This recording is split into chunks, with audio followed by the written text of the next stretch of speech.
Benjamin Livesey left me at the altar for the 7th time, running back to his childhood sweetheart, Clarissa Wenning. His grandfather, Dominic Livesey, showed up at my family's house with the rest of the clan in tow, all wearing the same tight, apologetic expressions. "We'll make this right," Dominic said. "Another 5,000 grams of gold, 3 properties in the Southwest District, 9 prime storefronts downtown. Whatever it takes." Before the words even settled, Benjamin's lazy chuckle cut through on speakerphone. "Grandfather, please. She's not worth a fraction of that. Not even close. Believe it or not, I could hand her a random rock from the sidewalk and she'd still worship the ground I walk on. Might as well put the money toward Rissa's art gallery." Dominic ended the call with a sharp jab. He looked at me, visibly uncomfortable. Soft snickers rippled around the room. Everyone was waiting for the usual, for me to swallow the insult, accept the bribe, and pretend it never happened. Just like the last 6 times. A slow smile curved my lips. I lifted my gaze and let it settle on the one person Benjamin despised more than anyone, his bastard brother, Alfred Livesey. I turned back to Dominic. "Whoever I marry becomes the Livesey heir," I said calmly. "Is that still the rule?" My tone and expression made it clear I wasn't joking, and they all froze. Benjamin had bailed 6 times before, yet I never once suggested ending the engagement. I didn't even consider it when the hashtag "the Joyner heiress dumped" trended on every platform, and my family endured 6 months of ridicule. Dominic scrambled to calm me down. "Ben isn't in his right mind," he said. "Give him a little more time." He called Benjamin again, but was cut off mid-sentence. "Stop lying to me," Benjamin said. "Kay might be mad, but she'd never say she won't marry me. Anyway, I'm not breaking up with her. I'll be back once Rissa feels better." Clarissa's cooing voice came through. "Ben, I was just helping you see her heart. If she's still willing to marry you even after all these slights, then she's truly devoted to you." Listening to their shameless flirting, I forced a mocking smile. "What makes you think I'll still be here when you finally decide to look back?" I asked. Benjamin paused, surprised that I was with Dominic. His tone softened when he spoke again. "Kay, you know how Rissa is. She's been clinging to me since we were kids. She can't handle me getting married right now. Can we put the wedding on hold? Once she feels ready, we'll do it again." 6 delays. Wasn't that enough? When Clarissa first heard we were together, she immediately flew back from abroad and caused a scene. Benjamin had put on a stern face and told me he only saw her as a sister, but for that sister, he'd made me the laughingstock of Los Angeles. Dominic was practically overcome with frustration. "The wedding starts in 3 hours. I've booked your flight. Get your ass back here now," he snapped. "Many reporters are waiting everywhere for juicy stories." "Have you thought about how this looks for Kay?" The hesitation in Benjamin's voice made my heart clench despite myself. But then Clarissa's whiny voice rang out. "Ben, I already bought the movie tickets. If you leave, I'll go with another guy. It's not like I don't have options." "No way." Benjamin snapped, annoyed and flustered. When he spoke to me again, his voice was dripping with weary resignation. "Kay, I really can't leave. You've handled this so many times before. This is nothing for you." He was completely nonchalant, as if the humiliation and mockery I'd endured in front of the media meant nothing. A dull, suffocating pain tugged at my chest. I couldn't help but laugh bitterly. "Do whatever you want." Whether he came back or not no longer mattered. All his attention on Clarissa, Benjamin didn't notice the shift in my tone. "That's my girl. Don't be mad. I brought you a present." A photo popped up on my phone. A necklace dangling from his fingers. It was another one of Clarissa's hand-me-downs. He'd sent me plenty of gifts that used to be Clarissa's. I remembered his first gift, a red women's watch. Red was my least favorite color, but I'd treasured the watch because it was from him. Later, I took it to be repaired and found out from the serial number that it had belonged to Clarissa. When I confronted him, Benjamin didn't look guilty at all. "I'm bad at picking gifts. Rissa just helped me out. Don't be so petty." He claimed he was terrible at buying gifts, but everyone in Los Angeles knew the truth. Each year, on Clarissa's birthday, he booked the most expensive spot at the waterfront observatory and lit up the sky with fireworks that the whole city could see. Jewels that only appeared at auctions were laid out for her to choose from like candy. What he gave me didn't even come close to what he gave Clarissa. Even now, he couldn't be bothered to buy me something new. Clarissa didn't seem to pick up on my sarcasm. She giggled. "Ben, let me pick your present." "Do you like it? You're totally welcome." Clarissa's smug laugh rang through the phone before she made Benjamin hang up. Dominic looked ashamed. He knew that asking me to wait for Benjamin any longer would be too much. "Are you sure about Alfred?" His background. I cut him off and stared straight into Alfred's complicated eyes. I took a deep breath. "I pick him." Mom once told me she'd seen Alfred at an exclusive high-end auction. This illegitimate son was not as simple as Dominic thought. Love or benefit, I needed to hold on to something. The groom's suit would have to be remade. Alfred and I set our wedding for 1 week later. Dominic's gaze was complicated as he let out a long sigh. "On your wedding day, I'll announce the change of the Livesey family heir." Now that the groom was someone else, every other arrangement had to change along with it. I went to the jewelry store to pick out a new wedding ring, only to run into Benjamin and Clarissa, who had just returned. When our eyes met, Benjamin's expression darkened. "Kaylee, you're something else. You actually got Grandpa to freeze my cards. I hate being forced into things more than anything. Don't think I'll marry you just because I'm back." Annoyance flashed in his eyes. "You tracked me down just to corner me here?" Clarissa nudged him, cooing. "She's crazy about you." "What's wrong with you?" Without a hint of awkwardness, she looped her arm through his and grinned at me. "That's just how he is. Don't take it to heart. Don't worry. I'll whip him into shape before I hand him back to you." Benjamin let her press close to him, his face full of indulgence. But once, when I'd tried to hold his hand while shopping, he'd pulled away subtly. He'd said, "Too many people are watching. It's awkward." So he only felt awkward around me. I took a deep breath and held back the rising emotions in my chest. "Don't worry. I won't force you to marry me." Benjamin froze, his brows furrowing. Just then, a sales clerk stepped over.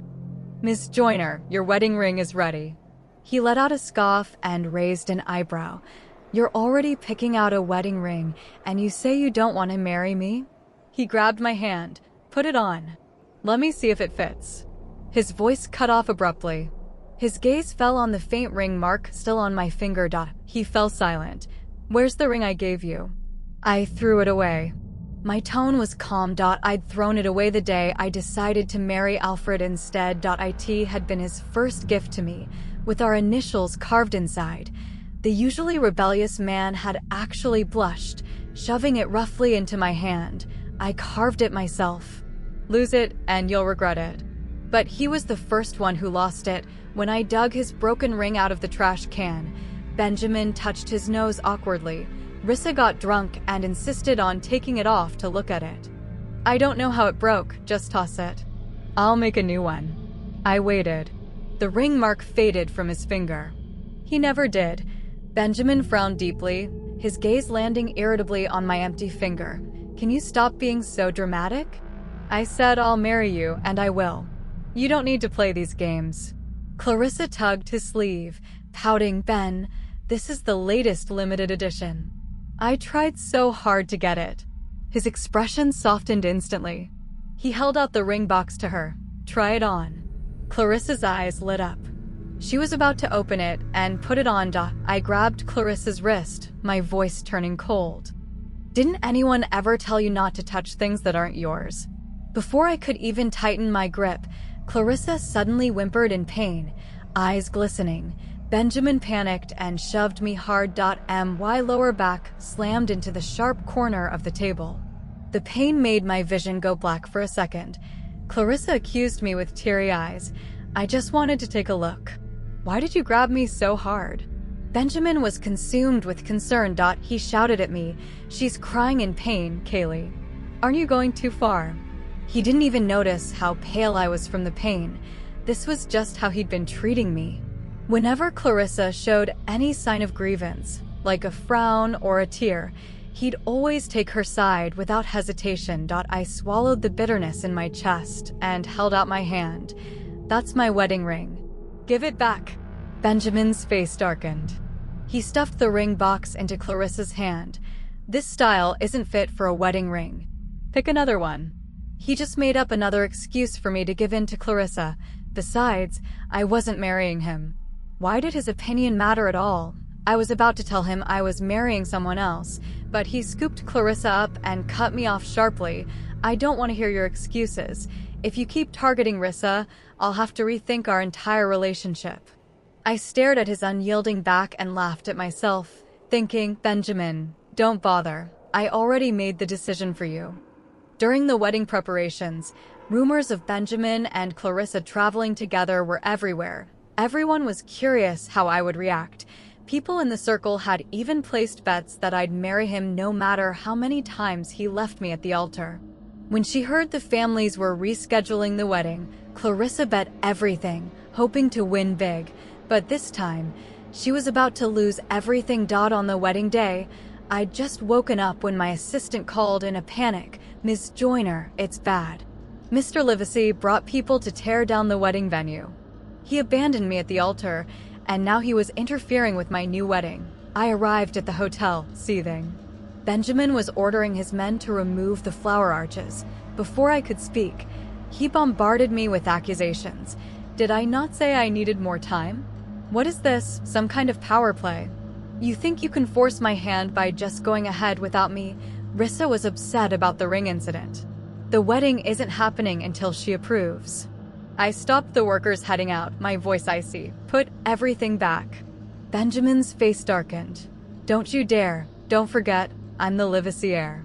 Even if she marries in, I still call the shots. I mocked inwardly. Heir? Benjamin, you won't be for long. I was about to call the Livesey family to take him away when Clarissa walked in wearing a wedding dress. She twirled in the dress and cooed at Benjamin. I just mentioned I liked it, and you made me try it on. If you say I look ugly, I'll never forgive you. Then she acted like she just noticed me, feigning surprise. Kay, what are you doing here? I heard a clear accusation in her voice. I sneered. Do I need your permission to be at my own wedding? Are you going to take that dress off? Or do I have someone do it for you? Benjamin's face turned cold. He stepped in front of Clarissa to shield her. Kaylee, don't go too far.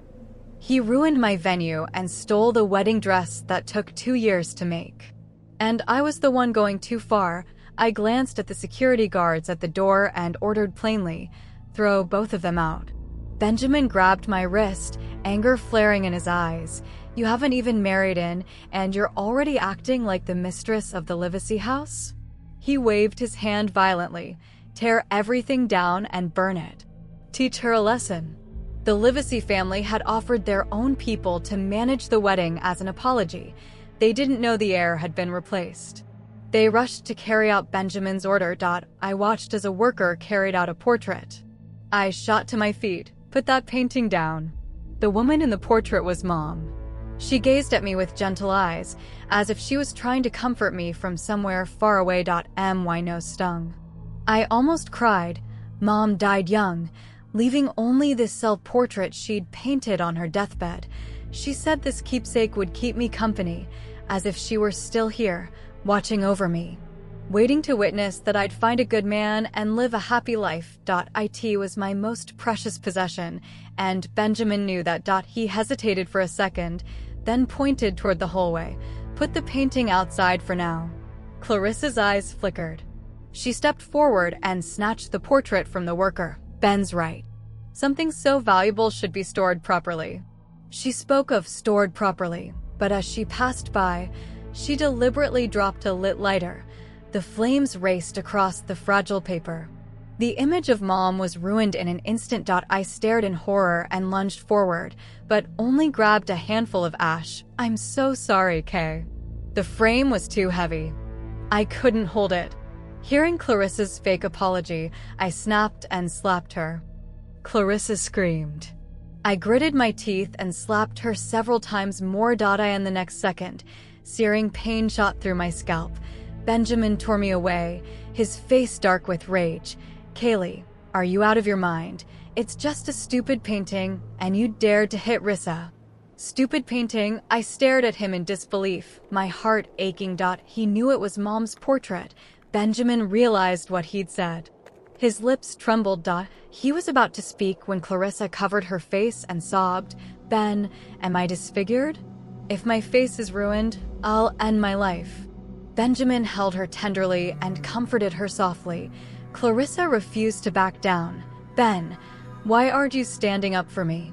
Do you even care about me? My parents are gone. If you don't care about me, I'd rather die." She lunged for the window. Everyone rushed to stop her. Seeing the chaos, Benjamin gritted his teeth and ordered coldly, "Slash Kaylee's face. She doesn't get treatment until Rissa's face heals." The staff feared the situation would escalate and tried to calm him. Benjamin said coldly, "So what if we offend the Joyner family? I'm the sole heir of the Livesey family. Grandpa won't punish me for an outsider." When no one else dared to act, he decided to do it himself. As he squeezed my chin, Benjamin avoided my eyes. "You shouldn't have hurt Rissa. This is on you." I stared at the faint mark on Clarissa's face, swallowed the metallic taste of blood, and laughed through tears. "Benjamin, the biggest mistake of my life was ever loving you." At the hatred in my voice, his hand trembled, slicing a small cut above my eyebrow. Warm blood dripped onto his fingers. Benjamin froze completely. Clarissa shrieked, "Ben, do you feel sorry for her? Do you not want me anymore?" Benjamin's jaw tightened. His grip on the knife tightened. "Kay, don't blame me." He moved the cold blade toward me again. Just then, the door was kicked open. The tip stopped right in front of my eyelid. Benjamin stared at Alfred, who had clamped his wrist, his face icy. "An illegitimate nobody dares to stop me?" Alfred chuckled softly. Under Benjamin's shocked and furious gaze, he swept me into his arms. "Hurt my wife one more time, and I'll fight you to the death." Benjamin froze for a second and asked instinctively, "Your wife? Alfred, you're insane. How dare you touch my woman?" He glanced at the Liveseys who'd stormed in, his face grim. "Break this bastard's legs. I'll deal with Grandpa." But after his order, no one moved. Benjamin was furious and humiliated. "Are you deaf? Grandpa only had my cards frozen. I'm still the only heir of the Livesey family. You answer to me." Alfred didn't even glance at him. "He carried me out. I called a doctor. Let's get that wound treated." Benjamin grabbed me, jaw tight, staring daggers at Alfred. "Stop right there. Kaylee, if you leave with him today, we're done." I pulled at my lips. Warm blood blurred my vision red. "Fine." In front of him, I wrapped my arms around Alfred's neck and whispered in his ear, "Let's go." Benjamin's roar faded behind me. I could no longer make out his words. I in the next room. Several doctors waited ready. Alfred looked tense. He only relaxed when he heard I wasn't seriously hurt, but when his gaze fell on my injured eyebrow, a cold glint flashed in his eyes. "I'm sorry. I should have been faster." He reached to touch the wound on my forehead, then pulled back midway and clenched his fist. "He'll pay for this. I promise." He stepped out with his phone and made a few calls. I couldn't hear the details. When he came back, I was still holding my water, staring at nothing. All I could think of was Benjamin holding a knife to me for Clarissa. I'd always known he favored her, that she came first in his heart. But I never thought he'd turn a blade on me. I remembered that trip abroad in college. We ran into a group of hostile homeless men. Benjamin didn't flinch even when they flashed guns. He stood in front of me, solid as a wall. Now, he was the one holding the blade to me. I put on a self-mocking smile. Whatever I'd been holding onto was gone now. Alfred noticed my pale face. Hesitant, he asked softly, "Maybe we should postpone the wedding. We'll have it when you're fully healed." I shook my head, took his hand, and stood up. "Today's the day." I looked at Alfred and joked, "You're not planning to run out on me, too, are you?" That eased something in his expression. He reached for my arm to steady me. "Let's go get changed." When the new wedding dresses were brought out in the dressing room, everyone gasped. I saw this couture dress at a foreign show. You couldn't buy it even if you had the money. And there was more than one. Every piece was more luxurious than the one I ordered. Even I was caught off guard. I knew Alfred was more than he seemed. But this was far beyond anything I could have imagined. Alfred met my gaze and cleared his throat. I didn't know which style you'd like, so I prepared several. When I touched the smooth silk, I thought of that Italian dress I'd spent 2 years on, the one Benjamin never once asked about. Obviously, he just didn't care about guests started arriving once I was dressed. Luckily, the venue wasn't too badly damaged. Alfred's men worked quickly and rebuilt it fast. When I appeared, surprise flashed in Benjamin's eyes. Then he turned away coldly. Don't think just because Grandpa's watching me, I'm going along with this. I held my bouquet, voice steady. When did I say I was marrying you today?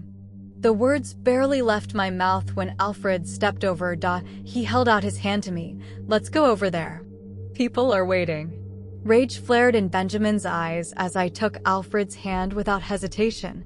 Kaylee, have you no shame? Hitting on another man right in front of me. He lunged to pull me away, but the men beside him held him down. Benjamin was cursing when Clarissa ran out from nowhere. She had big, dramatic bandages on her face, sobbing.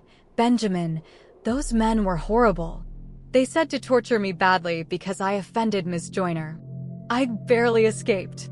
I watched her act coldly. Those men worked for the Livacies. They'd never say something like that. It was just another one of Clarissa's lies to frame me, but Benjamin always fell for it. He stared daggers at me. Kaylee, how dare you hurt Rissa right under my nose? Do you really want to ruin the relationship between the Livesey and the Joyner families? Seeing his furious look, Alfred calmly stepped in front of me and let out a chuckle. Ben, my men were guarding Miss Joyner. I can't believe they'd say that. I'll bring them over to apologize right now. Clarissa panicked when Alfred actually planned to call the men over. What are you saying? That I'm lying. Alfred managed a faint smile. I never said that. I just don't want Miss Joyner to be wronged. By the way, there are cameras in the room. We can check together. Clarissa froze mid-sentence, unable to mutter a word. Alfred's hand behind his back squeezed mine gently. A quiet comfort. My nose stung. It had been so long since someone stood up for me, cleared my name, and protected me. Benjamin never did any of that. When he saw Clarissa's guilty, evasive look, Benjamin's expression shifted.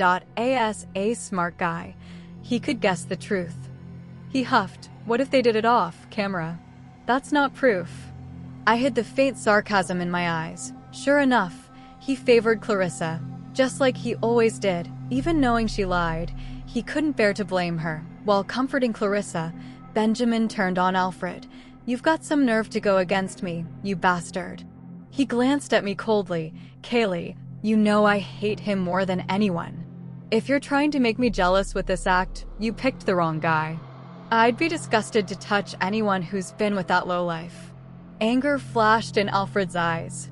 Before he could speak, I took his hand. I looked at the seething Benjamin and said calmly, I don't think he's dirty. To me, he's cleaner than some people. It was obvious who I meant. Benjamin froze, shocked I'd speak to him like that. There was a time I looked up to Benjamin, believing he was the best man I'd ever known. I'd rather take insults, be mocked, and have my dignity violated than leave him. But now, I held another man's hand in front of him and told him he wasn't good enough. Benjamin went blank for a second. He took deep breaths to recover. He fought to control his emotions, staring at me grimly. Kay, stop this. He's just a bastard. How could he ever deserve you? Come on, let's go home. We'll reschedule the wedding. I'm not ready today. Wait. I cut him off sharply. No more waiting. I've waited long enough. I looked at Benjamin and said calmly, aren't you curious? If this were our wedding, why didn't anyone tell you? Benjamin froze, unable to process what was happening. Clarissa's eyes flickered as if she'd just realized something. She pointed at Alfred's clothes. Ben, why is Alfred wearing a groom's suit? Benjamin's gaze slowly locked onto the suit. He exploded with rage. Kaylee, you actually dared to marry him? He was losing it, blurting out without thinking, "He's a bastard son of mistress. Are you that desperate to marry him?" He glared daggers at Alfred, then shot me a poisonous look. "Kaylee, when did you start seeing him? When I was on that business trip to Europe, or when you were staying at the Livesey's house?" He acted as if I'd cheated on him, desperate to find proof of betrayal. But he forgot his so-called business trip was just taking Clarissa to see the Auroras on the company dime, when I got caught in a car accident and stayed at the Livesey's house. He'd been too busy taking Clarissa to trendy restaurants to visit me once. Benjamin grew angrier by the second. He lunged at Alfred, but before his fist landed, Alfred flipped him onto the floor. Even I was shocked by Alfred's skills. In the middle of the chaos, Dominic arrived. Benjamin's eyes lit up at the sight of him. He struggled to stand. "Grandpa, you're finally here." In front of the elder, Alfred couldn't keep fighting. He let him go. Dominic had clearly seen Alfred's moves. Surprise and calculation flashed in his eyes. Benjamin kept complaining. "This bastard took advantage of the situation and stole my fiance and Kaylee. They've been behind my back this whole time. The Joiners owe us an explanation." He acted as if he'd found his protector, growing bolder with every word. He didn't notice Dominic's face had darkened with anger. Just then, Dominic raised his cane and slammed it into Benjamin's leg. Benjamin cried out in pain and dropped to his knees, staring in disbelief. "Grandpa." Dominic closed his eyes, disappointed beyond words. "I called and told you to come home. Why didn't you? I told you plainly if you didn't return, the groom would be replaced. Did you even care?" Benjamin opened and closed his mouth, dumbfounded. "I thought you were just bluffing." He looked at me, lips trembling. I didn't believe she'd actually leave me. Dominic let out a long sigh. "This wedding has nothing to do with you today. I only let you stay because I have an announcement to make." He paused, took a document from his assistant, and stepped onto the stage. "I'm getting old. I'll leave the company to Ben. The Livesey family shares will be split equally 50% to Benjamin, 50% to Alfred." Before he finished, Benjamin cut him off, eyes bloodshot. "Why? He's a bastard. Why does he get half the family fortune?" My face darkened too. "Sir Livesey, that's not what we agreed." Dominic's expression shifted. He stepped off stage and pulled me into a room in the back. "Kay, I know this isn't what we agreed, but Ben is my grandson, whom I've raised for years. I can't just give the heir title to a bastard. Alfred's getting half the shares anyway. It's not like we're treating you badly." I knew full well which weighed more, half the shares or the power of the heir. "Sir Livesey, are you breaking our deal?" Dominic looked troubled but firm. 50% is more than enough." I watched him avoid my gaze, thinking that getting old made people soft. The door was kicked open. Benjamin stormed in. Seeing me there, he flew into a rage and shouted in my face, "Kaylee, just because I won't marry you, you talked Grandpa into giving shares to a bastard? You're vicious." He yelled at me while also accusing Dominic of favoritism. He had no idea that he only had this because Dominic played favorites. Staring at the thin share transfer paper in my hand, I laughed bitterly. Suddenly, Alfred took my hand. I felt the warmth from it. Alfred squeezed it gently and whispered, "It's okay. I don't need this." He smiled politely at everyone and calmly continued arranging the wedding. Before we left, Benjamin suddenly called out to me, "I'm the Livesey heir. You still want to marry him? I'll make sure he gets nothing." I was slightly surprised. I didn't think he'd still say something like this. Was he trying to win me back? But there was no way back. I shook my head. Even if he had nothing, I'd still marry him. I slammed the door shut as Benjamin's face turned dark with rage. Just as the officiant began the vows, noise came from backstage. Perfect timing. "Rissa and I are getting married, too. Let's do it on the same day." I turned around. Benjamin was walking up, holding Clarissa's hand. They wore ill-fitting wedding clothes, as if they'd just bought them in a hurry. Clarissa's expression was a mix of triumph and resentment. After all, marrying Benjamin had always been her biggest dream. But the wedding she'd wanted was never one she had to mooch off mine. As she passed me, she leaned closer to Benjamin and muttered triumphantly, "We'll be family from now on. You'd better show some respect as your sister-in-law." I curved my lips into a smile and played along. "Clarissa, Benjamin, I wish you a long and happy marriage." Clarissa beamed with pride, but Benjamin suddenly clenched his fists. I ignored his reaction, turned to Alfred, and exchanged rings under the officiant's blessings. Under the burning gaze behind me, I solemnly said, "I do." After we returned from the wedding, Alfred lingered outside our room for a long time. He didn't come in until I grew impatient. He carried a thick stack of papers. He organized his thoughts and told me, before I joined the Livesey group, I already had my own business. It was small back then. I hid it because I was afraid the live cease would find an excuse to take it over. He worked up the courage to take my hand and promised, "You have my word. Even without the 50% shares from the Livesey family, you won't lack anything. I'll make sure you have more than Clarissa ever will." I glanced at the company name on the documents and gasped, "Innovest Group is yours?" This company was worth 10 times the Livesey Group. I'd known he was more than he seemed, but I never imagined he was this powerful. When he met my shocked gaze, the always calm and reserved man blushed slightly. "We're married now. These are yours too." He opened up to me completely, and my heart was filled with emotion. How could marrying anyone be the same? I'd thought I'd have no more contact with Benjamin after marriage. But Alfred hadn't been joking when he said he'd make them pay. Unlike Benjamin, a spoiled heir, the Livesey family had given Alfred no resources. He'd built everything from scratch. When he launched his attack on the Livesey group, Benjamin was quickly defeated. The Livesey family didn't realize something was wrong until the company was on the verge of bankruptcy. Dominic stepped in personally. But even he couldn't stop the takeover after several rounds. But he also discovered that Alfred was the mastermind behind it all. When Dominic found out the truth, his expression was complicated. He looked down on this illegitimate grandson the most. Even after he'd brought Alfred back for family reasons, Dominic never felt the slightest affection for him. He'd let Alfred join the Livesey group, but only as a low-level employee, never letting him touch any core power. But he'd never imagined that Alfred, whom he despised, would be the one to take over the entire Livesey group. After learning Alfred's true identity, Dominic fell silent for a long time. He shut himself away for a month, then came to me personally with a new share transfer document. This document states that the Livesey family heir is now Alfred, and he inherits all the company's shares. "Kaylee, I watched you grow up. For old time's sake, please give Benjamin a way out." I smiled and shook my head, pushing the document back. I no longer needed anyone to give me this. After Benjamin found out the truth, he waited downstairs all night, wanting details from me.